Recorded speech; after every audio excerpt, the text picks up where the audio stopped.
எபிரேயர் புஸ்தகம் 4ஆம் அதிகாரம் 13ஆம் வார்த்தையை எல்லாரும் சேர்த்து கையில் எடுத்துக்கொள்வோம். அவருடைய பார்வைக்கு மறைவான சிருஷ்டி ஒன்றுமில்லை. எல்லாம் சேர்த்து படிக்கலாம்.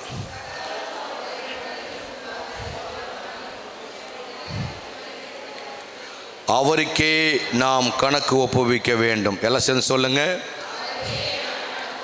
இன்னும் ஒரு முறை சொல்லலாம்.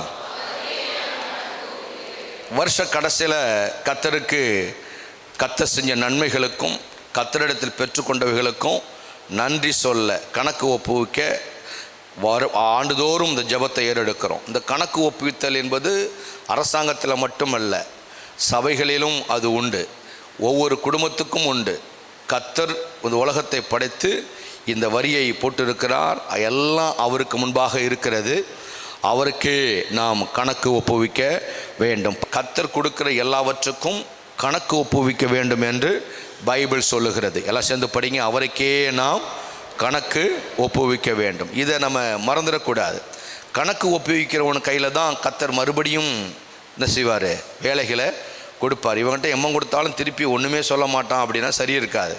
சிலருடைய ஒரு தவறான கேரக்டர் ஹேபிட் என்ன அப்படின்னா, கணக்கு கொடுக்க கேட்டாலே டக்குன்னு கோபம் வந்துடும். கணக்கு என்பது தேவனுடைய ஒரு பெரிய ஒரு ஊழியம். அது ஆமேன்னு சொல்லுங்களேன்.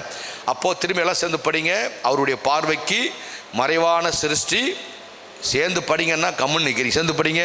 அவருடைய பார்வைக்கு மறைவான சிருஷ்டி ஒன்றுமில்லை, சகலமும் அவருடைய கண்களுக்கு முன்பாக நிர்வாணமாயும் வெளியரங்கமாயும் இருக்கிறது. அவருக்கே நாம் கணக்கு ஒப்புவிக்க வேண்டும். ஆமேன்னு சொல்லுங்களேன். கணக்கு ஒப்புவித்தல் என்றால் என்ன அப்படி என்றால், ஒருவர் மற்றொருடத்தில் பெற்றுக்கொண்ட ஒரு பொருளோ அல்லது பணமோ அல்லது எந்த ஒரு காரியத்தை குறித்தாகிலும் அவனுக்கு திரும்ப ரிட்டனை சப்மிட் பண்ணணும், கணக்கு கொடுக்கணும். யார்கிட்டையாவது பொருளை வாங்கினாலும் உதவி வாங்கினாலும் எதை செஞ்சாலும் அவங்களுக்கு திரும்ப நம்ம அதை கட்டாயமாக கொடுக்க வேண்டும். கட்டாயம் கணக்கு ஒப்புவிக்க வேண்டும். ஆமேன்னு சொல்லுங்களேன். அது எப்படி கணக்கு ஒப்புவிக்கணும் அப்படின்னா, பணம் வாங்கணுமா, வாங்கணும், எதற்காக வாங்கப்பட்டது, அந்த பொருள் எதற்காக வாங்கப்பட்டது, அல்லது எதற்காக அது உன்னிடத்தில் கொடுக்கப்பட்டது, அதனுடைய விவரங்களை அதன் சம்பந்தப்பட்டவர்களிடத்தில் கொஞ்சமாக குறைவாக இல்லை, முழுமையாக தெரிவிக்க வேண்டும். அது வியாபாரமாக இருக்கலாம், வேற தொழிலாக இருக்கலாம். அதனுடைய லாப நஷ்ட கணக்குகளை குறித்து அதை ஒப்பு கொடுக்க வேண்டும், கணக்கை பார்க்க வேண்டும், கணக்கை ஒப்புவிக்க வேண்டும். இதுதான் கணக்கு ஒப்புவிக்க வேண்டும் என்பதனுடைய விளக்கம். ஒப்புவித்தல் என்றால் என்ன? இதை குறித்து பைபிள் நமக்கு புதிய ஏற்பாட்டில் நிறையா ஒரு உதாரணங்களை இயேசுவே நமக்கு சொல்ல ஆரம்பிக்கிறார். ஆமேன்னு சொல்லுங்களேன். அப்போது கணக்கு இல்லாமல் ஒன்றுமே இந்த பூமியில் இல்லவே இல்லை. சொல்லுங்க பார்க்கும். பக்கத்தில் கையை பிடிச்சி எல்லாத்துக்கும் ஒரு கணக்கு இருக்குது. ஆமேன்னு சொல்லுங்களேன். அந்த காலத்தில் எங்கள் அம்மா ஒரு பழமொழி சொல்லுவாங்க, கை நிறையா நெய் ஊற்றினாலும் கணக்கு தாண்டி மகளை அப்படின்னு அம்மா நான் அப்பேன். அப்போ எப்போ யார் சொன்னாங்கன்னு தெரில, அதை என்கிட்ட இவங்க சொல்லி எப்படியும் ஒரு 50 வருஷம் இருக்கும். அடிக்கடி சொல்லுவாங்க, கை நிறையா எண்ணெய் ஊற்றினாலும் நெய் ஊற்றினாலும் கணக்கு தாண்டி மகளை அப்படிம்பாங்களாம். அப்படின்னா கணக்குங்கிற விஷயத்த முற்பிதாக்களே இந்த பூமியில் என்ன செஞ்சுருக்கிறாங்க, அதை பேசியிருக்கிறாங்க, பழகி இருக்கிறாங்க. அன்னைக்கு கணக்கு பார்த்தவங்களாம் இன்றைக்கி நல்ல கோடீஸ்வரனாக இருக்கலாம். அன்றைக்கி மாடாக உழைச்சி மம்டியாக தேஞ்சவன் போகிறா இன்றைக்கும் அதே மாதிரி தான் இருக்கிறான். ஒரு சைக்காலஜிக்கல் சூத்திரம் ஒன்று சொல்கிறாங்க, அன்று உடைத்தவனுடைய பிள்ளைகள் இன்னைக்கு கோடீஸ்வரர்கள், கோடீஸ்வரனுடைய பிள்ளைகள் செலவாளிகள், செலவாளியின் பிள்ளைகள் கடன்காரர்கள், கடன்காரனுடைய பிள்ளைகள் உழைப்பாளிகள். திரும்ப அதே ரவுண்ட் சக்கரம் திரும்பவும் சுற்று. திரும்ப சொல்லுங்க பார்க்கலாம். அன்று உடைத்தவனுடைய பிள்ளைகள் என்று கோடீஸ்வரர்கள், கோடீஸ்வரனுடைய பிள்ளைகள் எல்லாரும் செலவாளிகள், செலவாளி பிள்ளைகள் எல்லாரும் கடன்காரர்கள், கடன்காரர்கள் பிள்ளைகள் எல்லாரும் மீண்டும் உழைப்பாளிகள். மறுபடியும் உழைக்க வந்துடுறாள். ஏன் அப்படின்னு கேட்ட இடையில எங்கே மிஸ்டேக் நடக்குது அப்படின்னா, அதாவது இயேசுநாதர் சொல்லுவார், ஒருவன் வீடு கட்டும் பொழுது கட்டும் செலவை கணக்கு பார்க்க கடவன். அப்படி என்றால் நம்ம பண்ணுற செலவுகள் எல்லாமே ஒரு வட்டத்துக்குள்ளே இல்லை. இந்த சிந்தை நமக்கு வந்து விட்டாலே நம்ம ஒரு பர்சனாலிட்டிக்குள்ளே வந்துடுவோம். அந்த சிந்தை நமக்கு வந்து விட்டாலே நம்ம ஒரு அறநெறிக்குள்ளே வந்துடுவோம். அந்த சிந்தை நமக்குள்ளே வந்துட்டாலே நம்ம ஒரு கட்டுப்பாட்டுக்குள்ளே வந்துடுவோம்.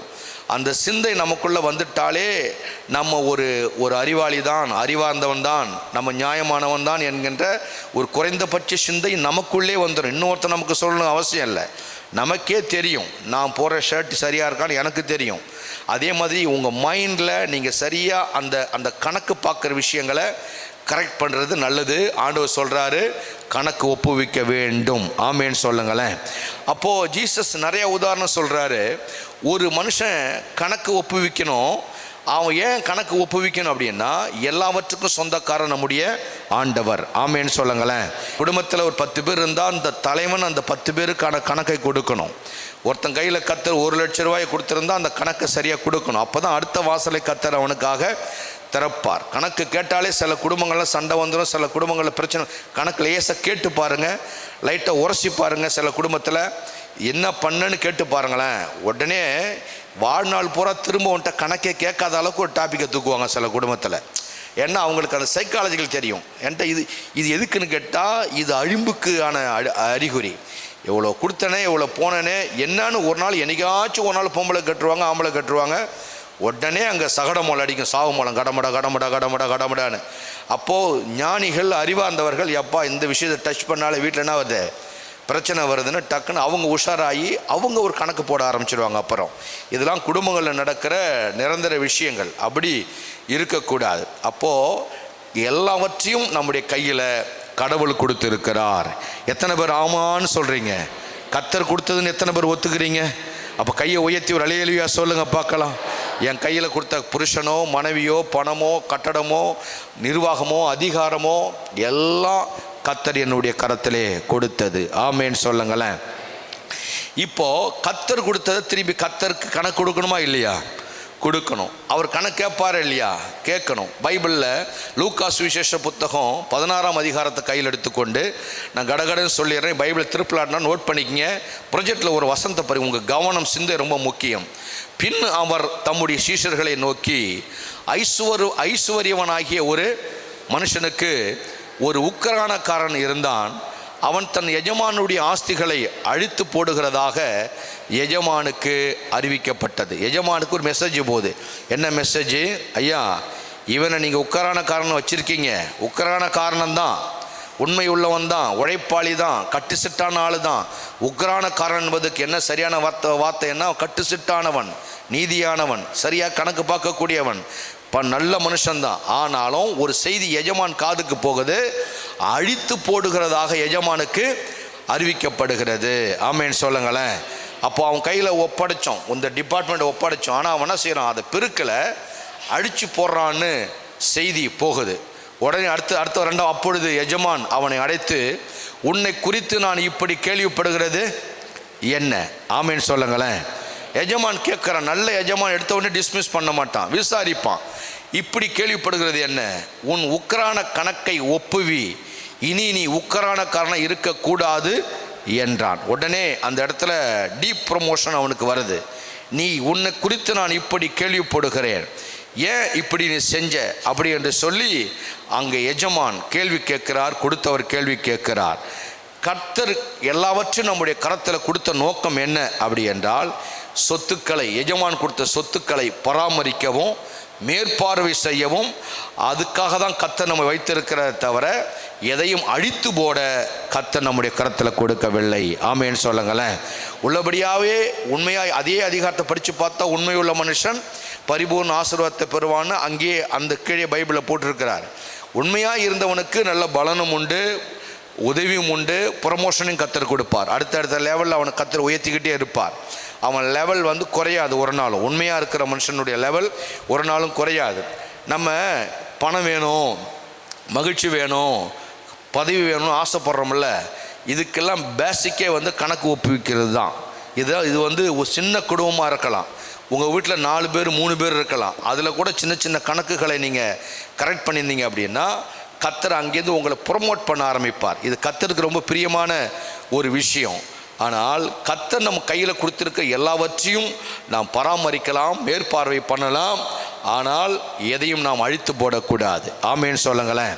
அழித்து போட்டோம் அப்படின்னா கர்த்தருக்கு கணக்கும் கொடுக்கணும். ரெண்டாவது அதுக்கப்புறம் கர்த்தர் ஒன்றையும் நம்ம கொடுக்கவும் மாட்டார். ஆகவே இது கர்த்தருக்கு கணக்கு கொடுத்து தான் எல்லாரும் ஆக வேண்டும். இந்த உலகம் பூமியும் அது நிறைவும் கர்த்தருடையது. ஆமேன்னு சொல்லுங்களேன். 1 கொரிந்தியர் புஸ்தகம் 11:31 பைபிள் சொல்கிற வார்த்தை என்ன? நம்மை நாமே நிதானித்தறிந்தால் நாம் நியாயம் தீர்க்கப்படும். இங்கே பாருங்க, எடுத்தவொடனே நியாய தீர்ப்புக்கு மனுஷன் கொண்டு வருவான். நீ இதை இப்படி பண்ணலாமா, இது இப்படி செய்யலாமா, உச்சரிப்பே நியாய தீர்ப்போடு தான் இருக்கும். வாயை திறந்தாலே அந்த முடிவு தீர்ப்பாக தான் இருக்குமே தவிர கிருபையாக இருக்காது. யார் ஒரு பேசும்பொழுதே நியாய தீர்ப்போடு பேசுகிறாங்களோ அவங்ககிட்டலாம் கொஞ்சம் நீங்கள் கவனமாக இருக்கணும். ஏண்டா பேசும்போது சர்க்குன்னு முடிய சொல்லிடுவாங்க. உடனே முடிய சொல்லிட்டாங்கன்னா அப்புறம் எங்கேருந்து அர்த்த வார்த்தை நீங்கள் அவங்ககிட்ட பேசுவீங்க. ஆனால் பைபிளில் நமக்கு பைபிள் சொல்கிற வார்த்தையை கவனிங்க. நம்மை நாமே நிதானித்தறிந்தால் நாம் நியாயம் தீர்க்கப்படும். எல்லாம் வாய் தர சொல்லுங்க பார்க்கலாம். அப்போது இந்த வருஷ கடைசி நமக்கு எதுக்காக கர்த்தர் கொடுத்துருக்கிறார் அப்படின்னா நிதானித்து அறிய. ஆமேன்னு சொல்லுங்களேன். போனால் விட்டோம். வர 2026 வரபோது வருஷ கடைசியில் ஒரு நல்ல ஒரு தூய்மையாய் புதிய ஆண்டுக்குள்ளே போகணுன்னா கொஞ்சம் நிதானிக்கணும். ஜனவரிலேருந்து இந்த நவம்பர் வரை இதுவரை நாம் கடந்து வந்த பாதை என்ன, எங்கெங்கெல்லாம் மிஸ்டேக் பண்ணணும், எங்கெங்கெல்லாம் கர்த்தர் கொடுத்த வாய்ப்புகளை மிஸ்யூஸ் பண்ணணும், எங்கெங்கெல்லாம் ஜனங்களை தவறாக நடத்தணும், எங்கெங்கெல்லாம் அறியாமையில் செஞ்சோம், எங்கெங்கெல்லாம் இடறி விழுந்தோம், எங்கெங்கெல்லாம் அநேகர் விழுவதற்கு நாம் ஒரு காரணமாக இருந்தோம், இதெல்லாம் தியானிச்சிட்டோம். அப்படின்னா தியானிக்க ஆரம்பிச்சிட்டாலே பாவரிக்க தானாகவே இருதயம் தானாகவே கொழுந்து விட்டு எரிய ஆரம்பிச்சிடும். இது செஞ்சுருக்க வேண்டியில்லை, இதை பேசியிருக்க வேண்டியில்லை, இப்படி பண்ணியிருக்க வேண்டியில்லை, நம்ம கொஞ்சம் கவனமாக இருந்திருக்கலாம், கேர்லெஸ்ஸாக அதனுடைய விளைவு தான் இப்படி நமக்கு ஒரு அவப்பேர் வந்துருச்சு அப்படின்னு தியானித்தாலே போதும், கர்த்தர் கிருபையை மேலே ஊற்ற ஆரம்பிச்சிடுவார். என் மகன் உணர்கிறான், என் மகள் உணர்கிறாள், என் பிள்ளை உணர்கிறான், செஞ்ச செலவுக்காக ஏற்பட்ட நஷ்டத்துக்காக தவறு என்பதை அவன் உணர்கிறான் என்று ஆவியானவர் ரொம்ப சாஃப்டானவர். சொல்கிறேன், நம்முடைய ஆவியானவர் யார் சொல்லுங்க பார்க்கும்? ரொம்ப சாஃப்ட் கேரக்டர் நம்முடைய கர்த்தர். அவர் கடினமானவரே இல்லை. ஆமேன்னு சொல்லுங்களேன். கடினமானவரே அவர் இல்லை, ரொம்ப சாஃப்டானவர். ஆனால் வாய்ப்புகளை கர்த்தர் கொடுக்கிறார். என்னை பார்த்து கடவுள் யார் மாதிரி இருப்பாருன்னு கேட்டால் நான் சொல்லுவேன் என்ன மாதிரி இருப்பார் நான் சொல்லுவேன். என்னென்னா எனக்கு தெரியும் ஆண்டவர் எப்படின்னு. என் ஆண்டவர் யாரையும் தண்டிக்கிறவர் அல்ல, கண்டிக்கிறவர் அவர். ஆமேன்னு சொல்லுங்களேன். யாருக்கும் தீர்ப்பு எழுதுகிறவர் அல்ல, யாருக்கும் ஒரு வாய்ப்பை கொடுக்கிறவர் அவர். யாரையும் கண்டம் பண்ணுகிறவர் அல்ல, மனிதனை கரெக்ட் பண்ணுகிறவர் அவர். ஆமேன்னு சொல்லுங்களேன். அப்போது கர்த்தர் என்ன சொல்கிறாருன்னா, நமக்கு பைபிள் என்ன சொல்லுதுன்னா, நிதானித்தறிந்தால் நாம் நியாய தீர்ப்பு அடைய மாட்டோம். ஆகவே நம்ம நிதானிக்கிற ஸ்டேஜை கர்த்தர் கொடுத்துருக்கிறார். நம்ம கையில் மனைவி, பிள்ளைகள், உடைமைகள், சொத்து எல்லாம் கொடுத்துருக்கிறார். நானே யோசித்து பார்ப்பேன், என்ன பல நேரங்களில் என் கையில் கர்த்தர் இவ்வளோ பெரிய கிருபை எப்படி கொடுத்தாரு, இவ்வளோ பெரிய அபிஷேகத்தை எப்படி கொடுத்தாரு, இவ்வளோ பெரிய ஆற்றலை எப்படி கொடுத்தாரு, இவ்வளோ பெரிய வலிமை எப்படி கொடுத்தாருன்னா நான் பல கண்டங்களை யோசித்து பார்ப்பேன். எவ்வளோ பிரச்சனைகள் வருது, பொறாமைகள் வருது, எதிர்ப்பு வருது, எல்லாவற்றையும் கடந்து செல்லக்கூடிய இந்த ஆற்றலை யார் கொடுத்தா? அப்பா அம்மா கொடுத்தாங்களா அப்படின்னா இல்லை. நம்மளை படைத்த கடவுள் ரட்சிப்பை நமக்கு தந்தார். ஆமேன்னு சொல்லுங்களேன். ரட்சிப்பின் மறு ரூபம், மறு அடையாளம் அபிஷேகத்தை தந்தார். அபிஷேகத்தின் மறு அடையாளம் கிருபைகளை, வரங்களை தந்தார். கிருபை வரத்தின் மறு அடையாளம் ஆற்றலை தந்தார். ஆற்றலின் மறு அடையாளம் தான் இப்போ பேசுகிற, பாடுகிற, நிற்கிற, ஓடுகிற எல்லா ஆக்ஷனையும், எல்லா ஆக்டிவிட்டிஸையும் தந்தார். இவ்வளவும் தந்தவர் என்னை படைத்த பரலோக பிதா. அவ்வளவும் தந்தது எனக்குள்ள இருக்கிற ரட்சிப்பு, அவ்வளவும் தந்தது எனக்குள்ள இருக்கிற அபிஷேகம். ஆமேன்னு சொல்லுங்களேன். அப்போ இவ்வளவையும் கர்த்தர் நம்முடைய கரத்திலே கொடுத்திருக்கிறார் என்றால் நான் அவருக்கு கணக்கு ஒப்புவிக்க வேண்டாமா? ஆமேன்னு சொல்லுங்களேன். ஒரு ஊரில் போய் பிரசங்கிக்கிறோம். பிரசங்கம் முடிஞ்ச உடனே பாஸ்டர் நாங்கள் நீங்கள் ஃபுல் மீல் சாப்பிட்டோம் பாஸ்டர் அப்படின்னார் சாம் டேனி. நாங்கள் ஃபுல் மீல் சாப்பிட்டோம் இன்றைக்கி. என்கிட்ட டெய்லி ஒரு பிரசங்காரை வச்சு பிரசங்கம் பண்ணிக்கிட்டு இருக்கிறாங்க. ஒவ்வொரு பிரசங்காரும் ஒவ்வொரு மாதிரி பண்ணுறாங்க. அன்னைக்கு நானும் என் துணைக்கு போகலை பாஸ்டர், ஜியோவை அடிச்சுட்டு போனோம், நைட் டைம் போனதுனால இன்றைக்கி நாங்கள் ஃபுல் மீல் சாப்பிட்டோம் அப்படிங்கிறாங்க. அப்போ அவங்க திருப்தியான உடனே நல்ல ஒரு உணவு நமக்கு கொடுக்குறாங்க, நல்ல ஒரு பெரிய காணிக்கை கொடுக்குறாங்க. இது எப்படி வந்தது? ஃபுல் மீல்ஸ் எங்கள் அப்பா கொடுத்ததா, எங்கள் அம்மா கொடுத்ததா, இந்த அபிஷேகத்தை யார் கொடுத்தா அப்படின்னா, எனக்குள்ளே இருக்கிற ரட்சிப்பு, என்னை ரட்சித்த கடவுள். ஆமேன்னு சொல்லுங்களேன். அதனால தான் உபாகம புஸ்தகத்தோட வசனம் வரும், என் கையின் சாமர்த்தியம் இதை சம்பாதித்தது என்று உன் வாயினால் நீ சொல்ல எச்சரிக்கையாக இருப்பார் ஆண்டவர். எதுவுமே என் சாமர்த்தியம், என் அறிவு நீ சொல்லிடக்கூடாதும்பார் ஆண்டவர். பவுல் சொல்லுகிறார், நான் அல்ல கிறிஸ்துவே, என்னை பலப்படுத்துகிற கிறிஸ்துவினாலே இன்னும் இன்னும் எல்லாவற்றையும் செய்ய எனக்கு பலன் உண்டு. ஹல்லேலூயா. இப்போ ஃபாஸ்டிங்கில் இருக்கிறோம், சாப்பிடாமல் இருக்கிறோம், எப்படி இருக்கிறோம், எப்படி நம்மளால் முடியுது அப்படின்னா, நம்மளாம் ஒருவேளை சோறு லேட் ஆகிட்டுனா வீட்டில் சட்டி பானையை உடைக்கிற ஜாதி. நம்மளாம் தட்டத்துக்கு உடைப்போம், பானையத்துக்கு உடைப்போம், எத்துவோம், குத்துவோம். அந்த ஜீனில் பிறந்த நம்ம இன்னைக்கு சாப்பிடாம 40 நாள் 80 நாள் 21 நாள் 15 நாள் ஓட்டுறோம் அப்படின்னா, உடைக்க கண்ட்ரோல் பண்ணி லாடாங்கட்டி கரெக்டாக லீட் பண்ணுறவர் யார்? நமக்குள்ளே இருக்கிற அபிஷேகம். ஆமேன்னு சொல்லுங்களேன். அப்பா அடக்கமுள்ள, அம்மா அடக்கமுள்ள. நம்ம எத்தனை பேர் ஒரு வேளை சோறு லேட் ஆச்சுன்னு என்னென்ன பாடுபடுத்தியிருப்போம். ஆனால் இன்னைக்கு சோறே வேண்டான்னு கிடக்கிறோம் அப்படின்னா, நம்முடைய லாடங்கட்டி கரெக்டாக நடத்துகிற அவர் தான் நம்முடைய பரலோகத்தில் இருக்கிற ஆண்டவரும் அவருடைய அபிஷேகமும். நல்லா அந்த கர்த்தருக்கு கையை தட்டுங்க பார்க்கலாம். இந்த ஆண்டவர் மட்டும் நம்மளை கரெக்டாக லீட் பண்ணலன்னா நம்ம நிலைமை எப்படி இருக்குன்னு பாருங்களேன். அதனால தான் நம்மை நாமே நிதானித்தறிய வேண்டும், நியாயத்திற்புல மாட்டிக்கொள்ளக்கூடாது. ஆமேன்னு சொல்லுங்களேன். இல்லை நிறைய நான் மிஸ்டேக் பண்ணிட்டேன், மனைவிக்கு விரோதமாக, புருஷனுக்கு விரோதமாக, பிள்ளைக்கு விரோதமாக, பணத்துக்கு விரோதமாக, நிர்வாகத்துக்கு விரோதமாக பல மிஸ்டேக் நான் பண்ணிட்டேன். கர்த்தர் போட்டு தள்ளிடுவாரா என்ன அப்படின்னா, போட்டு தள்ளிடுவார். வாய்ப்பு ஏதாவது இருக்கா, சட்டத்தில் இடம் இருக்கா அப்படின்னா, பைபிளில் சங்கீதம் 2ஆம் சங்கீதம் 12ஆம் வசனத்தில் அங்கே ஆண்டவர் நமக்கு ஒரு வாய்ப்பை கொடுக்குறாரு. எல்லாம் சேர்ந்து படிங்க. குமாரன் கோபம் கொள்ளாமலும் நீங்களே வழியிலே அழியாமலும் இருக்கும்படி அவரை முத்தம் செய்யுங்கள். ஆமேன்னு சொல்லுங்களேன். இது சேர்ந்து படிங்க. குமாரன் கோபம் கொள்ளாமலும் இருக்கும்படிக்கு அவரை முத்தம் செய்யுங்கள். ஆமேன்னு சொல்லுங்களேன். அவரை பிடிச்சிக்கோ. ஆமேன்னு சொல்லுங்க.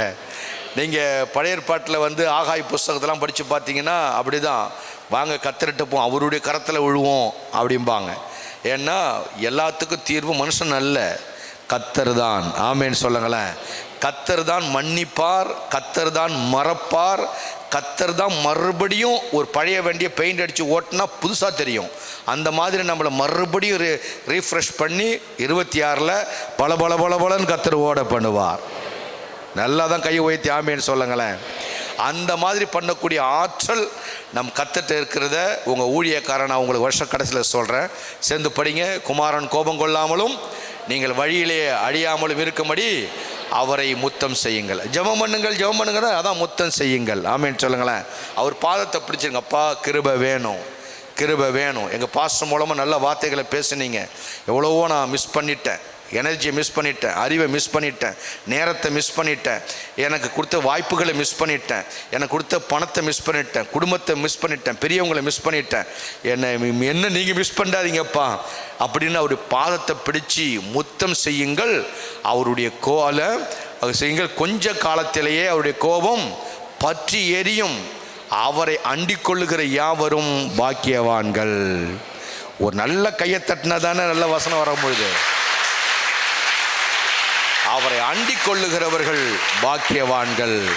இப்போ இந்த ஃபாஸ்டிங் ப்ரேயர் என்னன்னா, வருஷ கடைசியில் அவரை அண்டிக்கொள். ஆமேன்னு சொல்லுங்களேன். பாஸ்டர் அண்டிக்காத, அவங்ககிட்ட ஒன்றும் கிடையாது. அவரே கத்தரை தான் பிடிச்சி தொங்கிட்டு கிடக்கிறாரு. அவரை பிடிச்சி நீ தொங்கி உனக்கு ஒன்றும் ஆக போகிறதில்ல. அவர் ஒருத்தர் தொங்கிட்டு இருக்கிறாரு. ஹல்லேலூயா. ஆமேன்னு சொல்லுங்க பார்க்கலாம். பைபிளை பாருங்க, கடைசி வரிய அவரை அண்டிக் கொள்ளுகிற யாவரும் பாக்கியவான்கள். இப்போ கை தட்டுங்க பார்க்கலாம். அவரை கண்டிக் கொள்ளுகிற அத்தனை பேரும் பாக்கியவான்கள், அண்டிக் கொள்ளுகிற அத்தனை பேரும் பாக்கியவான்கள். ஹல்லேலூயா. அவரை பிடிச்சிக்கணும். ஆனால் அவரை பிடிச்சிக்கணும். நான் செஞ்ச தவறுக்கும் இனி நான் பெறப்போகிற நன்மைக்கும் எல்லாவற்றுக்கும் நியாயத்தீர்ப்பு அடையாமல் இருக்கணும்னா பைபிளில் தீர்ப்புலாம் கிடையாது. ஒன்றும் பைபிளில் எல்லாம் கிருபை தான், வாய்ப்புகள் தான். எல்லாம் உனக்கு அடுத்தடுத்த லெவலுக்கு கேட்டால் எந்த தகப்பனும் தன் பிள்ளையை கொல்ல துணிய மாட்டான். நம்மளை ரத்த சிந்தி மீட்டெடுத்த இயேசு ராஜா பரலோகம் சேர்க்காம இங்கே நம்மளை காலி பண்ண நினைக்க மாட்டார். நான் என்னுடைய பிள்ளை, என் நாமத்தை சுமந்து இருக்கிறவன் ஒரு பைத்தியக்காரனா, ஒரு பணம் இல்லாத தரித்திரம் உள்ளவனா இந்த பூமியில் வச்சா அசிங்கம் ஆண்டவருக்கு தான். எப்படியாகலும் என் பிள்ளைகளை லிஃப்ட் பண்ணிடணும். அல்லேலூயா. நம்ம ஆண்டோடைய இருதயமே அப்படிதான். எப்படியாச்சும் என் பிள்ளைகளை வாழ வச்சிடணும், எப்படியாச்சும் என் பிள்ளைகளை உயர்த்திடணும், எப்படியாச்சும் என் பிள்ளைகளை இந்த பூமியில் அழகாக்கணும்னு ஆண்டவர் விருப்பப்பட்டு தான் வருஷ கடைசியில் நமக்கு ஒரு வாய்ப்பை சொல்கிறாரு. அவரை அண்டிக் கொள்ளுகிறவர்கள் பாக்கியவான்கள். எத்தனை பேர் அவர் பாதத்தை முத்த செய்யலான்னு சொல்கிறீங்க? எத்தனை பேர் அவர் அண்டிக்கலான்னு சொல்கிறீங்க? நான் சொல்கிறேன், இந்த பூமியில் இருக்க எல்லா மனிதர்களும் நமக்கு ஒரு சப்போர்ட்டு தான். ரெண்டு விஷயம். ஒன்று, அவரை முத்தம் செய்ய வேண்டும். இன்னொன்று, அவரை அண்டிக் கொள்ள வேண்டும். சொல்லுங்களேன், அண்டிக் கொள்ள வேண்டும். தப்பே பண்ணாலும் நீ அப்பா பக்கத்திலே நில்லு. அவர் 2 நாள் பேச மாட்டார், 3ஆம் நாள் உன் மேலே இறக்கப்பட்டு உன்னை கையில் வைத்து கொள்வார். அதுக்காக விலகிடாத, வேற பக்கம் போயிடாத. அவருடைய பாதத்தில் யோபு சொல்றார், என்னை அவர் கொன்று போட்டாலும் அப்படிம்பார். ஆமேன்னு சொல்லுங்களேன். என்னை அவர் கொன்று போட்டாலும் அவர் மேல் நம்பிக்கையாக இருப்பேன். இப்போ தாவீதினுடைய அந்த வேல்யூ அதுதான். கர்த்தர் நம்ம கையில் கொடுத்துருக்க பிரதானமான ஒரு கடமை, பொறுப்பு என்ன தெரியுமா? அவர் கொடுத்த அத்தனையும் நம்ம யூஸ் பண்ணணும், ஆளுகை செய்யணும், மிஸ்யூஸ் பண்ணக்கூடாது. ஆதியாகமம் 1:1 ஆண்டவர் உலகத்தை படைக்கிறார். ஆதியில் தேவன் வானத்தையும் பூமியையும் சிருஷ்டித்தார். இதுதான் துவக்கம். அப்படியே நீங்கள் படிச்சுக்கிட்டே வந்தீங்கன்னா எல்லாத்தையும் கர்த்தர் படைச்சார். வானத்தை படைச்சார், பூமியை படைச்சார். இங்கே பாருங்க, எனக்கு கவனிங்க, வானத்தை படைச்சார், பூமியை படைச்சார். இப்போ கர்த்தர் 2ஆக பிரித்து வானத்தில் அவர் உட்காந்துக்கிட்டாரு. அவருடைய சிங்காசனத்தை மேலே போட்டாரா? மேலே போட்டு எசேக்கியேல் புஸ்தகத்தை படித்து பார்த்தீங்கன்னா, வெளிப்படுத்தின விஷயத்தை படித்து பார்த்தீங்கன்னா, அவருடைய சிங்காசனம் அங்கே இருக்குது. அங்கே படைத்த பிதா இருக்கிறார், இயேசு இருக்கிறார், தூதர்கள் இருக்கிறார்கள். ஏற்கனவே இந்த பூமியில் மரித்து போன பரிசுத்தவான்கள் எல்லாரும் அந்த பிதாவுடைய சமூகத்தில் இருக்கிறாங்க. ஆனால் வானத்தையும் பூமியையும் படைத்தார். எல்லாம் சேர்ந்து படிங்க. தேவன் வானத்தையும் படைச்சது யாரு தான்? ஆண்டவர் தான். வானத்தையும் பூமியும் படைச்சது யாரு தான்? ஆண்டவர் தான். ஆனால் வானத்தை அவர் வச்சுக்கிட்டு பூமியை நம்ம கையில் கொடுத்துட்டாரு. பக்கத்தில் கையை பிடிச்ச பூமியை நம்ம கையில் கொடுத்துட்டார். இப்போ சங்கீதம் 115:16 படித்து பார்த்தீங்கன்னா, படித்து பாருங்க, சேர்ந்து படிங்க. வானங்கள் கர்த்தருடையவைகள், பூமியையோ மனுபுத்திரருக்கு கொடுத்தார். எல்லாம் சொல்லுங்க பார்க்கலாம். வானங்கள் கர்த்தருடையது, பூமியையோ எனக்காக கர்த்தர் கொடுத்தார். ஒரு கையை தட்டுங்க பார்க்கலாம். இவ்வளோ பெரிய பூமிக்கு ஓனர் என் ஆண்டவர் தான். ஆனால் எப்படி போட்டு கொடுத்தார்? அப்பனா என்ன அர்த்தம்? ஓனர் யார் தான்? கொடுத்தார்னா ஓனர் யார் தான்? அவர் தான் கொடுத்தார். கொடுத்தவர் சொல்லுகிறார், கணக்கு கொடுக்க வேண்டும்ங்கிறார். ஆமேன்னு சொல்லுங்களேன். கொடுத்தவர் சொல்ற வார்த்தை என்னதுன்னா, நான் உனக்கு பூமியை கொடுத்துட்டேன், ஆனால் நீ என்ன செய்யணும்? எனக்கு கணக்கு கொடுக்க வேண்டும். அந்த பூமியில் நீ வேலை செய்யணும், அந்த பூமியை நீ பண்படுத்தணும், அந்த பூமியை நீ காக்கணும். அவர் கொடுத்த எல்லாவற்றையும் பயிற்சி கொடுக்க வேண்டும், பிரயாசம் எடுக்க வேண்டும், அதை டைரக்ஷன் பண்ணி வடிவமைக்க வேண்டும், உழ வேண்டும், விதைக்க வேண்டும், வேலை செய்ய வேண்டும், பத்திரப்படுத்த வேண்டும், கண்காணிக்க வேண்டும், கவனமாக இருக்க வேண்டும், பாதுகாத்து கொள்ள வேண்டும். அதுதான் உன்னுடைய ஜாப்பு. பக்கத்தை கைப்பிடிச்சி தான் உங்கள் ஜாப்புன்னு சொல்லுங்க பார்க்கும். உங்கள் ஜாப் அவ்வளோதான். அல்லேலூயா. உன் ஜாப் அதுதான். பூமியை கொடுத்துருக்கிறேன், எல்லாம் நீ பண்ணணும். ஆனால் நீ அதை மிஸ்யூஸ் பண்ணக்கூடாது, கணக்கு கொடுக்கணும். ஆமேன்னு சொல்லுங்களேன். அப்போது கர்த்தர் கொடுத்துருக்க வேலை என்னென்னா, நீ அதை பராமரிக்கணுமே தவிர அதை நீ பாழ் பண்ணிடக்கூடாது. ஆமேன்னு சொல்லுங்களேன். கெடுக்கக்கூடாது, பூமியை கெடுக்கக்கூடாது. கெடுப்பது என்றால் என்ன அப்படின்னு கேட்கலாம். எப்படி கெடுக்கிறது அப்படின்னா, அவங்களுக்கு சில வேலையை இல்லாதவன் சில வேலையை கெடுப்பான். பார்த்துருக்கீங்களா? ஊரில் மரத்தை வெட்டுறான் பாருங்க. மரத்தை யார் வச்சா? நம்ம அப்பனா வச்சான். மரத்தை உண்டாக்குனது யார்? ஆண்டவர். எல்லாம் சொல்லுங்க. மலைகளை உண்டாக்குனது யார்? ஆண்டவர். குன்றுகளை உண்டாக்குனது யார்? ஆண்டவர். கடலை உண்டாக்குனது யார்? ஆண்டவர். ஏரிகளை நதிகளை உண்டாக்கினது யார்? ஆண்டவர். எல்லாம் படைச்சாரு. நம்மளும் மரத்தை பிடிச்சி வெட்டுறது, மலையை உடைக்கிறது. இந்த இப்போ பார்த்தீங்களா, இந்த தெக்கலாம் இந்த பக்கம் போனீங்கன்னா மரத்தை வெட்டிட்டான் பானுவேன், இந்த பக்கம் போனீங்கன்னாக்க மலையை குறைஞ்சிட்டாம்பாங்க. ஏன்னா இவங்க என்ன நினச்சிக்கிறாங்கன்னா, வெட்டி வெட்டி வெட்டி மரத்தை வெட்டு, சந்தன மரத்தை வெட்டுறது. தெரியுதா உங்களுக்கு? யானையை கொன்று தந்தத்தை எடுக்கிறது, பூமியை கெடுக்கிறது, இந்த நல்ல தண்ணியில் கொண்ட பிளாஸ்டிக்கை கலந்து விடுறது, அப்புறம் இந்த கூல்ட்ரிங்க்ஸில் ஏதாவது கலந்து விடுறது, கத்தர் படைச்ச இந்த கடலில் ஏதாச்சும் கெமிக்கலை கலந்து விடுறது. இந்த வேலை நீங்கள் டிவியில் பார்க்குறோமா இல்லையா? நம்ம மரத்தை வெட்டுறத, மலையை வெட்டுறது, மண்ணை வெட்டுறது, சாக்கடையில் வந்து இதை கொண்ட அந்த குப்பையெல்லாம் கொட்டுறது. அப்படின்னா இதெல்லாம் யார் உண்டாக்குனது? இதெல்லாம் அப்படின்னா கர்த்தர் உண்டாக்குனது. ஆமேன்னு சொல்லுங்களேன். இப்போ அவங்க என்ன நினைக்கிறாங்க தெரியுமா? நிலக்கரியை வெட்டி எடுத்துகிட்டு வந்துட்டோம், இந்த கிரானைட்டு கல்லை வெட்டி எடுத்துகிட்டு வந்துட்டோம், சந்தன மரத்தை வெட்டி எடுத்துகிட்டு வந்துட்டோம், இதெல்லாம் வெட்டி எடுத்து பல கோடிகளை நம்ம கையில் வச்சுருக்கிறோம் அப்படின்னு நினச்சிக்கிட்டு இருக்கிறாங்க. அவங்களுக்கு ஒரு விஷயம் தெரியாது. வெளிப்படுத்தின விசேஷம் 11வது அதிகாரம் 18ஆம் வசனத்தை நீங்கள் படித்து பாருங்கள். பூமியை கெடுக்கிற, எல்லாம் சேர்ந்து படிங்க, ஜாதிகள் கோபித்தார்கள், எல்லாம் சேர்ந்து படிங்க. அப்பொழுது உம்முடைய கோபம் மூண்டது, மரித்தோர் நியாய தீர்ப்படைவதற்கும் தீர்க்கதரிசிகளாகிய உம்முடைய ஊழியக்காரருக்கும் பரிசுத்தவான்களுக்கும் உமது நாமத்தின் மேல் பயபக்தியாக இருந்த சிறியோருக்கும் பெரியோருக்கும் பலனளிக்கிறதற்கும் பூமியை கெடுத்தவர்களை கெடுப்பதற்கும், எல்லாம் சொல்லுங்க,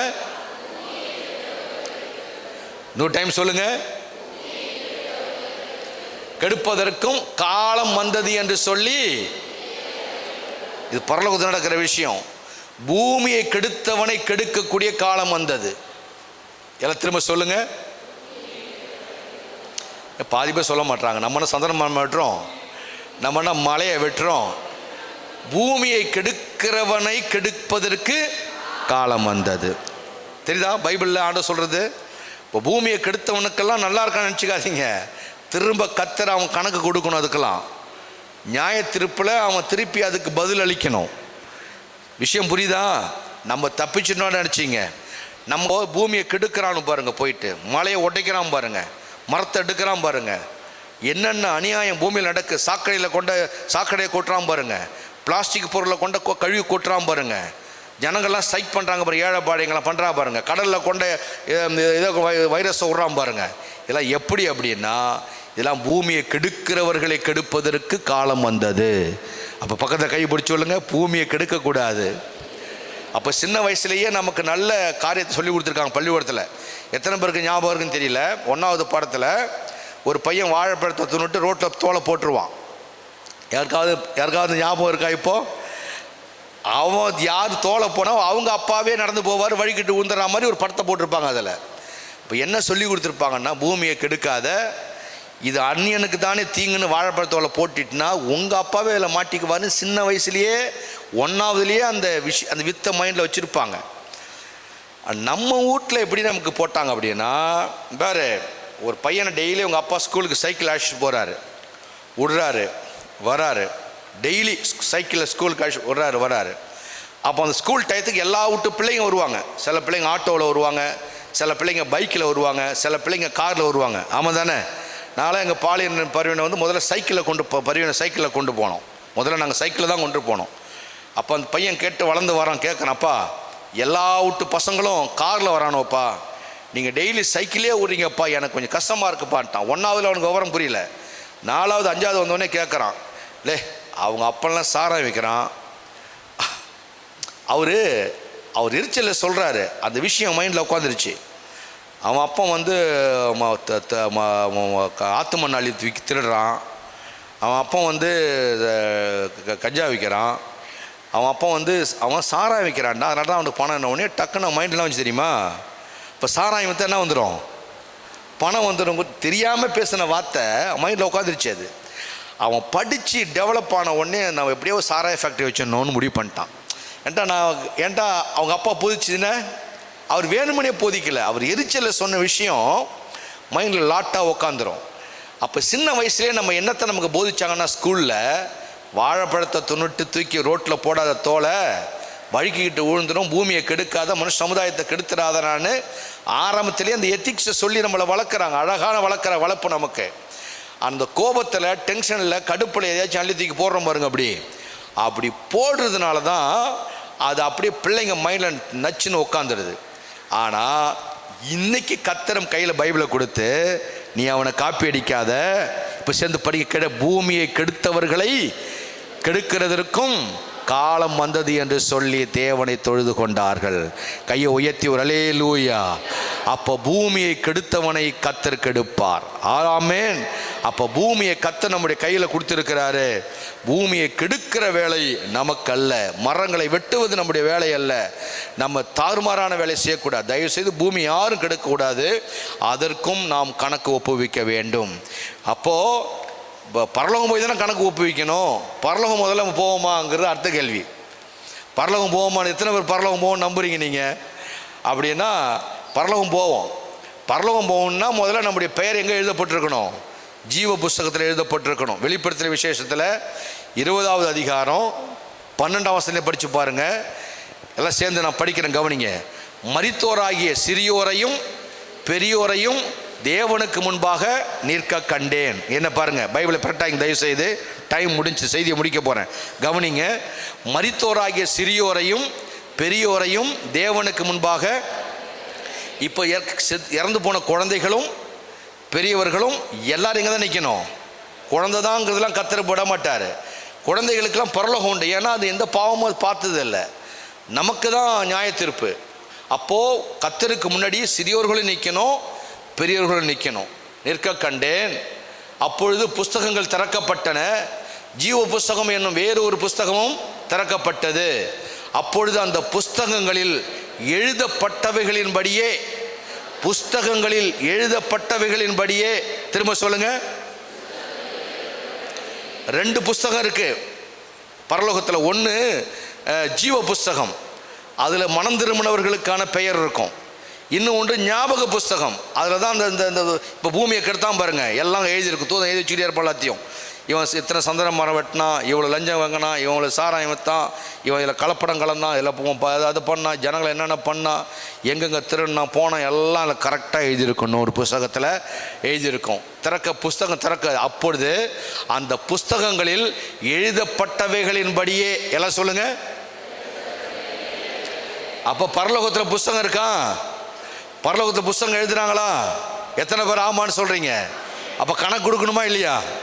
கணக்கு கொடுக்கணும். அதுக்காக தான் இப்போ பூமியில் பரலோகத்தில் போயெல்லாம் பாவ மன்னிப்பு கிடையாது. இங்கேயே இந்த ஃபாஸ்டிங் நாட்களில் நீங்கள் உங்களை தாழ்த்தி அவருடைய பாதத்தை முத்து செஞ்சிடணும். இந்த செய்தியினுடைய நோக்கம், இந்த கண்டென்ட் என்ன, எதை ஃபோக்கஸ் பண்ணி பாஸ்டர் பேசிக்கிட்டு இருக்காரு அப்படின்னா, என்ன சிந்தையை கர்த்தர் எனக்குள்ளே வைத்து உங்களோட பேச வச்சிருக்காரு அப்படின்னா, உனக்கு வாய்ப்பு உயிரோடு இருக்கும் பொழுது தான், பூமியில் இருக்கும் பொழுது தான் ஃபாஸ்டிங் பிரேயரு. நீ மறிச்சிட்டுனா ஃபாஸ்டிங் பிரேயர்லாம் கிடையாது. நேராக போய் நிற்க வேண்டியதான். நேராக ஸ்ட்ரைட்டாக நிற்கணும். ஐயோயோ ஆண்டவரே இன்னும் 1 வருஷம் கொடுங்க, அடுத்த டிசம்பர் ஃபாஸ்டிங் பிரேயர்னா வாய்ப்பில்லை ராஜா ஆண்டவர்.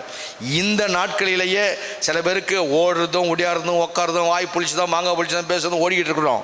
இல்லை, வாய்ப்பை எதுக்கு கர்த்தர் ஏற்படுத்துகிறாருன்னா, என் ஜனங்களுக்கு மனம் திரும்ப வாய்ப்பு கொடுத்தாயான்னு கர்த்தர் என்ன கேள்வி கேட்பார். ஆமாம் ஆண்டவரே, உங்கள் புஸ்தகத்தை எடுத்தேன், கலப்படம் இல்லாமல் யதார்த்தமாக பேசினேன், நான் சொல்லிட்டேன். இந்த ஜனங்க அப்பவும் இதை மிஸ் பண்ணிட்டு ஓடிக்கிட்டே இருக்கிறாங்கன்னா அப்போ கஷ்டம். ஆமேன்னு சொல்லுங்களேன். அதுக்காக தான் செய்தியை பயந்து கவனத்தோடு நடுக்கத்தோடு, என்னை கர்த்தர் கணக்கு கேட்பாரே, உன்னுடைய கரத்தின் 100 குடும்பத்தை கொடுத்தனே அப்படி என்று கர்த்தர் கேட்பாரே என்று சொல்லி, என்னுடைய மிஸ்டேக்குக்காகவும் கர்த்தர்கிட்ட நான் மன்றாடுறேன். ஜனங்களையும் அவருடைய பாதத்தை முத்தம் செய்யுங்கள் என்று ஜனங்களை கர்த்தர் பக்கம் திருப்புகிறோம். ஆமேன்னு சொல்லுங்களேன். அப்போ மரித்தோ தங்கள் கிரியைக்கு தக்க நியாய தீர்ப்பு அடைந்தார்கள். பைபிளில் போட்டிருக்கா இல்லையா? அப்போ நியாய தீர்ப்பு அப்படின்னால் என்ன பொருள்? கணக்கு ஒப்புவிக்க வேண்டும். 13 போடுங்க. 13, சமுத்திரம் தண்ணீரில் உள்ள மரித்தோரை ஒப்புவித்தது. கடலில் எத்தனை பேர் செத்தானோ அத்தனை பேரை குறித்த கணக்கை யார் கொடுக்கணுமா? கடல் கொடுக்கணும். கடலே எத்தனை பேர் நீ கொண்டு போட்ட, எத்தனை பேர் எஜமான்னு கணக்கு கொடுக்கணும். பைபிள் அப்படி எழுதியிருக்குது. மரணமும் பாதாளமும் தங்களிலுள்ள மரித்தோரை ஒப்புவித்தன, யாவரும் தங்கள் கிரியைகளின்படியே நியாய தீர்ப்பு அடைந்தார்கள். ஆமேன்னு சொல்லுங்களேன். இந்த பூமியில் அத்தனை பேரும் பிதாவுக்கு கணக்கு கொடுக்க வேண்டும். பாதி பேர் ஆமேன்னு சொல்லலை. பயப்பட வேண்டாம், நான் நிறைய லோடு இருக்கிறேன்னு பயப்பட வேண்டாம். பூமியில் இப்பொழுதே அவருடைய பாதத்தை பிடிச்சி முத்தம் செஞ்சிருங்க. இப்பொழுதே நம்முடைய கேரக்டர் ஆக்டிவிட்டீஸை மாற்றிடுங்க. அப்புறம் 14 போடுங்க. அப்பொழுது மரணமும் பாதாளமும் அக்னி கடலிலே தள்ளப்பட்டன. இது 2ஆம் மரணம். ஜீவ புஸ்தகத்தில் எழுதப்பட்டவனாக காணப்படாதவன் எவனோ. இருங்க, நீ யாரும் படிக்காதீங்க, நான் படிக்கிறேன், கவனிங்க. 15ஆம் வசனம். ஜீவ புஸ்தகத்திலே எழுதப்பட்டவனாக காணப்படாதவன் எவனோ அவன் அக்னி கடலில் தள்ளப்பட்டான். அப்ப நரகம் யாருக்கு அப்படின்னா, ஜீவ புஸ்தகத்தில் பெயர் எழுதப்படாதவன் எவனோ. இப்போ ஜீவ புஸ்தகத்துல என் பேர் எழுதியிருக்குன்னு எத்தனை பேர் சொல்றீங்க? என்னங்க பாதி பேர் கை தூக்கலை, பிரசங்கம் புரியலையா? என்ன கவனிங்க. அதுக்குதான் நேற்று கேட்டாங்க, ஒரே ஆராதனை 2 ஆராதனை கேட்டாங்க. நான் தான் 2ன்னு சொன்னேன். ஒன்னா போட்டால் எதுக்கு அடிக்கலாம், டைம் முடிஞ்சிச்சு. ஜீவ புஸ்தகத்தில் என் பேர் எழுதியிருக்குன்னு எத்தனை பேர் சொல்றீங்க? எப்படி தெரியுமா? அவருடைய நாமத்தின் மேல் விசுவாசம் உள்ளவர்களாய் அவர் ஏற்றுக்கொண்ட எத்தனை பேர்களோ அத்தனை பேருக்கும் பிள்ளை என்கின்ற அங்கீகாரம். அப்பன்னா நம்ம அவரை ஏற்றுக்கொண்டோம், ஞானஸ்தானம் எடுத்துட்டோம், நம்ம பேர் ஜீவ புஸ்தகத்தில் இருக்குது. ஆனால் பைபிள் இன்னும் டைம் 15 படிங்க. ஜீவ புஸ்தகத்தில் எழுதப்பட்டவனாக காணப்படாதவன் எவனோ. அப்ப யார் ஜீவ புஸ்தகத்தில் பேர் எழுதப்படலையோ அவன் தான் அக்னி கடல் நரகத்தை தள்ளப்படுவான். இப்போ என்ன கேள்வி என்ன? இப்போ கணக்கு ஒப்புவிக்கணும், நம்ம கணக்கு ஒப்புவிக்கணும்.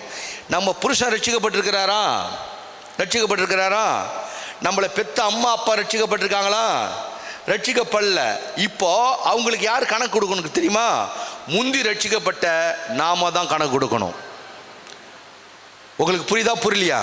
இப்போ செல்வமேரி உட்காந்துருக்காங்க. அவங்க அப்பா மாடா உழைக்கிறாரு, அந்த வயல்லாம் பார்த்துக்கிறாரு. ஆனால் செத்துட்டாருன்னா தஞ்சாவூர் மூலத்தை வச்சு அடக்கம் பண்ணுவாங்க. அவர் நியாயத்திற்ப நிற்பார்.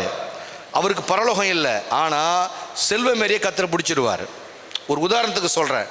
உங்கள் அப்பா வச்சிருந்த உன் வேலை ஃபுல்லாக வாங்கிக்கிட்ட, அவர் உழைப்பெல்லாம் நீ சுரண்டிக்கிட்ட, ஆனால் அவருக்கு ரட்சிப்பு சொல்லாமல் நீ விட்டுட்டியே அப்படின்னு கத்தர் நியாயத்திற்பலே கேட்பார். கணவனை உடையவர்களே, தகப்பன் தாயை உடையவர்களே, சகோதரர்களை உடையவர்களே, பைபிளில் 15ஆம் வசனம் தெளிவாய் சொல்லுகிறது, ஜீவ புஸ்தகத்திலே பெயர் எழுதப்படாதவன் எவனோ அவன் அக்னி கடலிலே தள்ளப்படுவான்.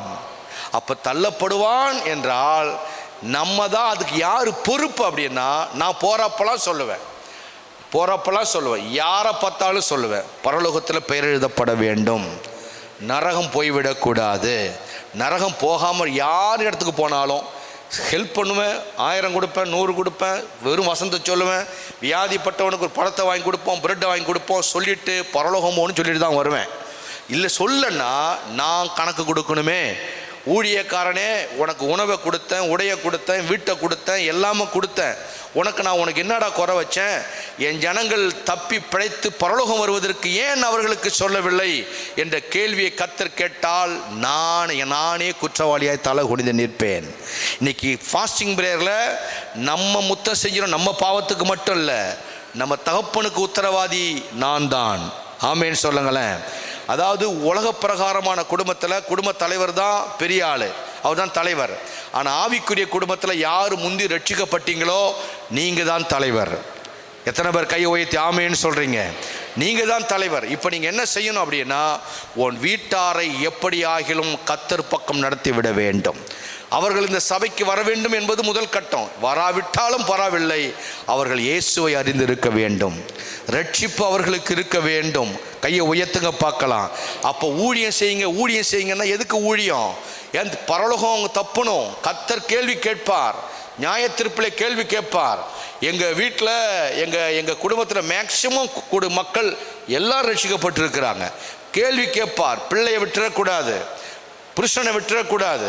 சில பேர் மாதிரி நீங்கள் காப்பி அடித்து சர்ச்சுக்கு வராமல் போயிடக்கூடாது. நீங்கள் யாரையும் ஃபாலோ பண்ணாதீங்க. உங்கள் ஊழியத்தை நீங்கள் செய்யுங்க. உங்கள் சிநேகிதனுக்கு ஊழியம் செய்யுங்க, உங்கள் நண்பர்களுக்கு ஊழியம் செய்யுங்க, உங்கள் அப்பா அம்மாவுக்கு ஊழியம் செய்யுங்க. அப்பா பரலோகம் போகணும்ப்பா, அம்மா பரலோகம் போகணும், இயேசுவை ஏற்றுக்கொள்ளுங்க, இந்த பூமியிலேயே பாவரிக்கை விட்டு வரணும், அப்படி என்று இயன்றவரை செய்து அவர்கள் கீழ்ப்படியாவிட்டால் நீங்கள் தப்பித்து கொள்ளலாம்.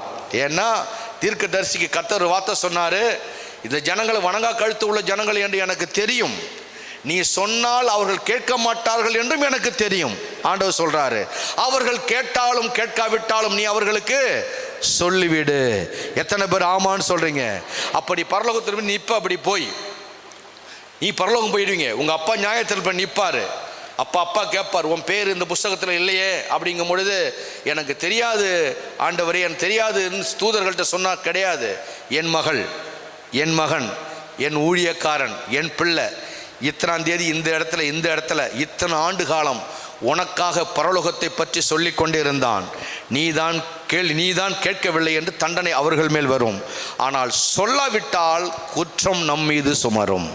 கணக்கு ஒப்புவிக்க வேண்டும். கையை உயர்த்தி ஆமேன். உழைச்சி போடுற புருஷனை விடுறது, சோர்த்தாக்கி தட்டில் பரிமாறி எல்லாருக்கும் நம்ம கொடுக்குறோம். ஆனால் அதில் ஒருத்தரை கூட நரகம் விட்டுறக்கூடாது. ஆமேன்னு சொல்லுங்களேன். அப்போ இந்த காரியத்தில் நம்ம கவனமாக இருக்க வேண்டும். அடுத்தது கணக்கு ஒப்புவிக்கிற விஷயத்தை நான் கலப்படமாக உங்களுக்கு பேசிக்கிட்டு இருக்கிறேன். ஏன்ட்டா ஃபாஸ்டிங் ப்ரேயருங்கிறதுனால உங்களுக்காகவும் நீங்கள் கணக்கு ஒப்புவீங்கள். தவறு செஞ்சிட்டேன், பாவம் பண்ணிட்டேன், தீங்கு பண்ணிட்டேன், குடும்பத்தை மிஸ் பண்ணிட்டேன், யாரால் யாரு கெட்டான்னு வாயால் பேசினா நம்ம தான் ஜெயிப்போம். ஆனால் மனசாட்சிக்கு தெரியும், நமக்கு தெரியும், இந்த இஷ்யூவுக்கு பிரச்சனைக்கு நான் தான் காரணம், இன்றைக்கி என் வாழ்க்கை தடுமாறி கிடப்பதற்கு நான் தான் காரணம், இன்னொரு குடும்பம் உடைந்திருப்பதற்கு நான் தான் காரணம், இன்னொரு குடும்பத்தினுடைய பொருளாதாரம் வீழ்ச்சியாக போனதுக்கு நான் தான் காரணம். அப்படி என்று சொல்லி என் வாயின் சத்தத்தை அல்ல, என் மனசாட்சியின் சத்தத்துக்கு நான் செவி சாய்த்து அவருடைய பாதத்தை பிடித்து முத்தம் செய்தால் எனக்கு ஒரு வாய்ப்பு. அதே போல் எல்லாரும் கணக்கு ஒப்புவிக்க வேண்டும். நம் வீட்டில் ரட்சிக்கப்படாதவர்களுக்கும் நாம் கணக்கு ஒப்புவிக்க வேண்டும். அந்த ஊழியத்தை செய்ய வேண்டும். அப்படி நம்ம கரெக்டாக பண்ணிட்டு போயிட்டோம் அப்படின்னா, வெளிப்படுத்தல் 14:13 போடப்பட்டிருக்கிறது, நாம் மரித்து இந்த பூமியை விட்டு பரலோகம் போகும் பொழுது, எல்லாம் சேர்ந்து படிங்க. பின்பு பரலோகத்திலிருந்து ஒரு சத்தம் உண்டாக கேட்டேன், அது கர்த்தருக்குள் மரிக்கிறவர்கள் இது முதல். மரணம் ஒரு பாக்கியம் உள்ளதுங்க. கிறிஸ்துவ மரணம் ஒரு பாக்கியம் உள்ளது. எல்லாம் சொல்லுங்க பார்க்கலாம். நம்ம மரிச்சிட்டோம்னா இங்கே யாரும் ரிஸ்க் எடுக்க வேண்டாம். ஏன் தெரியுமா அழுவாங்க? நமக்கு இருந்து ஒரு சப்போர்ட் போயிடுச்சுன்னு தான் அழுவாங்க அவங்க, வேற ஒன்றும் கிடையாது. நமக்கு வந்து பக்கபலம் போயிடுச்சே, நமக்கு வந்து ஒரு பாதுகாப்பு போயிடுச்சே, நமக்கு வந்து வாய்ப்பு போயிடுச்சே, நமக்கு கிடைச்ச இதெல்லாம் போயிடுச்சேன்னு தான் அழுவாங்களே தவிர வேற ஒன்றும் கிடையாது. ஆனால் பைபிள் சொல்லுது, ரட்சிக்கப்பட்டு ஒருத்தன் மறிச்சிட்டான் அப்படின்னா அவன் பாக்கியவான். முதல்ல படித்தோம், அவருடைய பாதத்தை முத்தம் செய்கிறவனும் பாக்கியவான், கிறிஸ்துவுக்குள் மரிக்கிறவனோ பாக்கியவான். அவர்கள் தங்கள் பிரயாசங்களை விட்டொழிந்து இளைப்பாறுவார்கள். அதோட பைபிள் முடியல, அடுத்த வரியை பாருங்க. அவர்களுடைய கிரியைகள் எல்லாம் சேர்ந்து படிங்க. அவர்களுடைய கூட போம். அப்போ கிரியை என்பது என்ன? நம்ம செயல்பாடுகள் எல்லாம் கணக்கு ஒப்புவிக்க கூடவே போகுமா?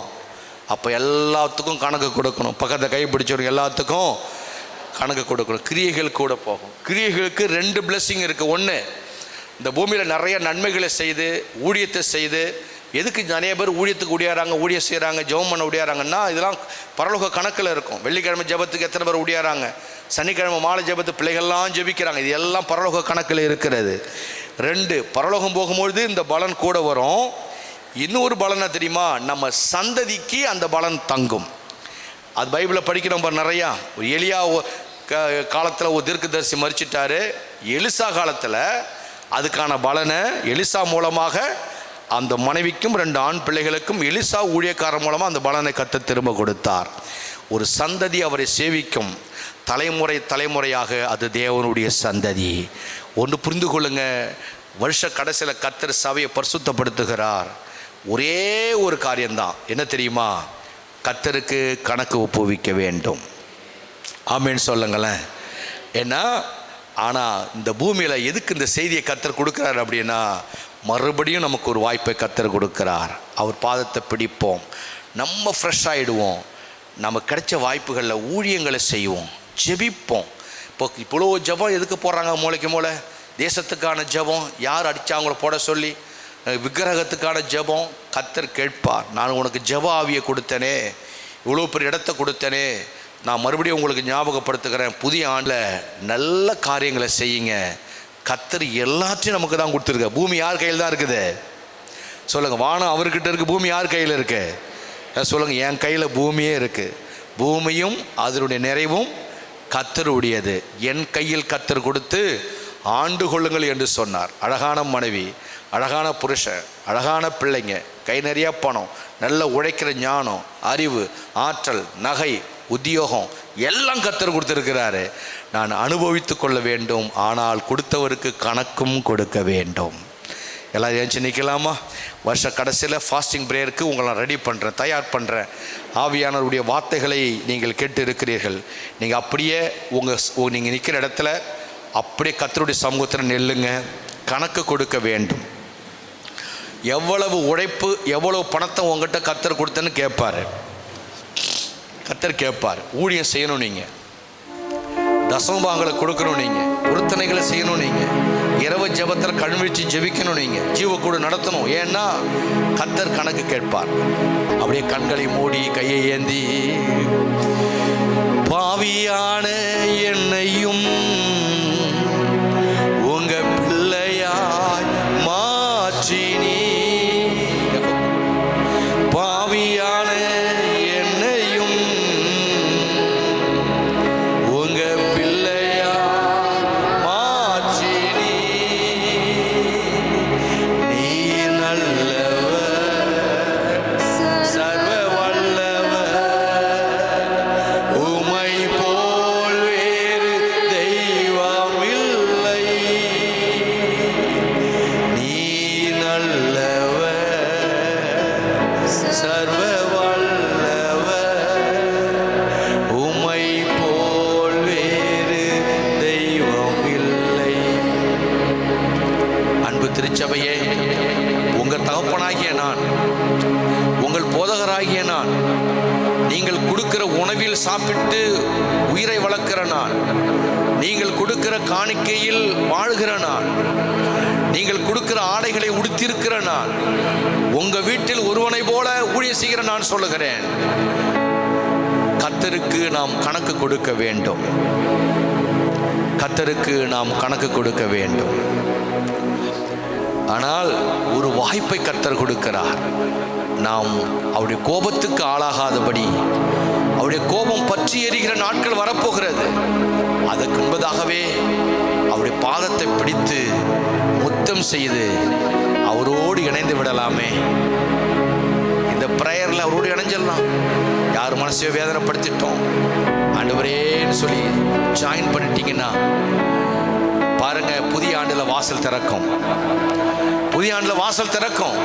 நீங்க புதிய ஆண்டு ஆசீர்வாதத்துக்கு ஜெபிக்கவே வேண்டாம். நான் சொல்றேன், நீங்க அவரோடு கனெக்ட் ஆயிடுங்களேன். பாருங்க, நீங்க யாரோ ஒருத்தர் நேசிக்கிறீங்க, நீ நேசிக்கிற ஒருத்தங்கிட்ட போய் உனக்கு இன்னது தேவைன்னு சொல்ல வேண்டிய அவசியம் இல்லை.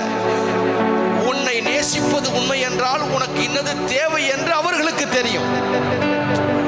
உன் தகப்பனுக்கு உன் சிந்தை தெரியும். உன் ஆண்டவருக்கு உனக்கு என்ன தேவை என்று தெரியும். உனக்கு எந்த எதிர்ப்பு இருக்கு என்று தெரியும். எப்படிப்பட்ட பிரச்சனையோடு நீ உபவாசம் எடுக்கிறாய், ஜெபிக்கிறாய் என்று உன் ஆண்டவருக்கு தெரியும். நீ உனக்காக மண்டியிட வேண்டாம்.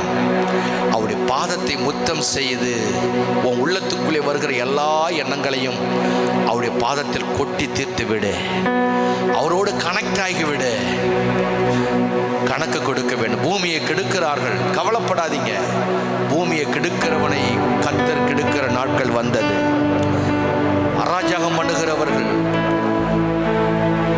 ரோட்டை, மழை காலத்தில் ரோட்டை பிடிச்சி ஓட்டுவான், கேட்டா சண்டைக்கு வருவான். கவலைப்படாத, அவனை கெடுக்கிற நேரம் வந்தது. ரோட்ல, தார் ரோட்ல அந்த கேஜுவலை மாட்டிக்கிட்டே ஓட்டுவான், கேட்ட பயமா இருக்கும். அவனை கெடுக்கிற நேரம் வந்தது. பூமியை யார் கெடுத்தாலும் நீ கவலைப்படாதே, அவனை கெடுக்கக்கூடிய காலம் வந்தது என்று கர்த்தர் சொல்லுகிறார்.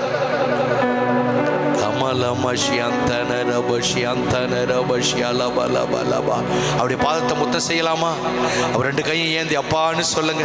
இந்த ஒரு வாரம் இந்த ஃபாஸ்டிங் பிரேயர் டைம் இருக்கு. எங்க பாஸ்டர், எங்க பாஸ்டர்மா, எங்க பிள்ளைங்க எனக்காக ஜெபிக்கிறாங்கப்பா, ஜெபம் நடத்துறாங்கப்பா. உங்க பாதத்தை நான் முத்தம் செய்யணும்ப்பா, உங்க பாதத்தை நான் முத்தம் செய்யணும்ப்பா, உங்க பாதத்தை நான் முத்தம் செய்யணும்ப்பா. நாங்கள் வழியில் அழியாதபடி பைபிள் சொல்லுகிறபடி அவர் அண்டிக் கொள்ளுகிறவர்கள் பாக்கியவான்கள் என்று பைபிள் சொல்லுது. ஆமாப்பா, எங்களுக்கு பாக்கியம் உண்டு, எங்களுக்கு கிருபை உண்டு. நாங்கள் உம்மை அண்டிக் கொள்ளுகிறோம்ப்பா, உம்மை அண்டிக் கொள்ளுகிறோமப்பா, அண்டிக் கொள்ளுகிறோமப்பா.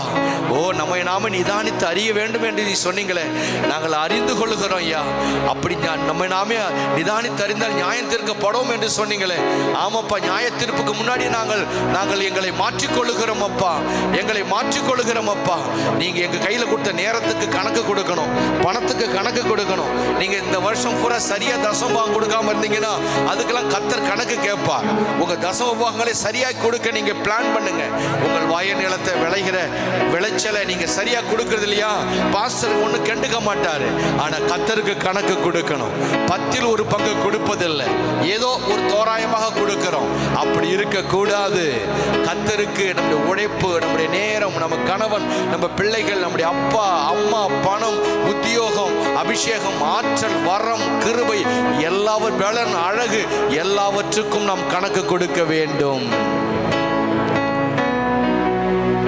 எத்தனை பேர் இந்த ஃபாஸ்டிங்கை விடாமல் எடுக்க போறேன்னு சொல்றீங்க? எத்தனை பேர் அவரோட கனெக்ட் ஆக போறீங்க? இன்னைக்கு நீங்க வந்திருப்பீங்க, எவ்வளவு பேர் வந்திருப்பீங்கன்னு தெரியல. உங்க குடும்பத்தில் கர்த்தர் புதிய ஆண்டுல மாற்றத்தை கொடுக்க போறாரு. வாசல் திறக்கப்படும், அற்புதம் நடக்கும், ரட்சிப்பு உண்டாகும். உங்களை கொண்டு கர்த்தர் செய்ய வேண்டியதை அழகாய் செய்வார். எங்கெங்கெல்லாம் உங்களுக்கு முட்டுக்கட்ட தடை இருந்ததோ எல்லாவற்றையும் கர்த்தர் உடைத்து போடுவார். Thank you Jesus name. தகப்பனே, இந்த ஃபாஸ்டிங் பிரேயர்ல வருஷ கடைசியில் உமக்கு நாங்கள் கணக்கு ஒப்புவிக்க வேண்டும் என்று சொல்லி எங்களோடு பேசி எங்களை தயார் செய்தபடியாலே ஸ்தோத்திரம். இயேசு கிறிஸ்துவின் நாமத்தில் பிதாவே, ஆமென்.